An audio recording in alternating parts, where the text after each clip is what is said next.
How did things get so far that recent polls, survey polls, have shown that nearly 40% of Jews in Britain feel so uncomfortable they're thinking of leaving the country, and that close to 90% are convinced that the leader of a main political party is an anti-Semite, as do a staggering 39% of the general public?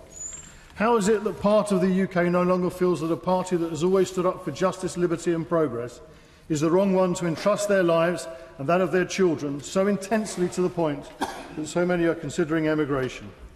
My Lords, the community has been alert since the Second World War to all manifestations of anti-Semitism, and more latterly to the particular threat of terrorism. I have always felt that the acts of solidarity and the breadth of the coalition against such manifestations of anti-Semitism has demonstrated the very best of Britain.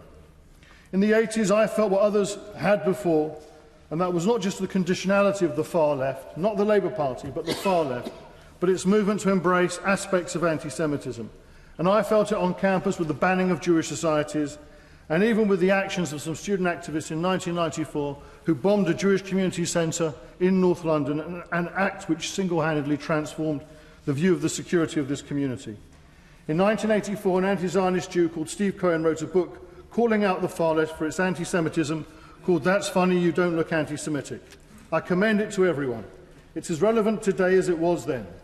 Far too few of the non-Labour Party left were prepared to accept it then, but it illustrates a direct line which has entered en masse, the politics of which have entered en masse the Labour Party and now causes this current crisis. A crisis which has never been gripped since the start of the leadership of Jeremy Corbyn, and which over the summer has placed his position, his record, his views and his conduct at the heart of it. It astounds me that it is a revelation no longer worthy of questioning that I too believe that the leader of my party, Jeremy Corbyn, has been a perpetrator of anti-Semitism.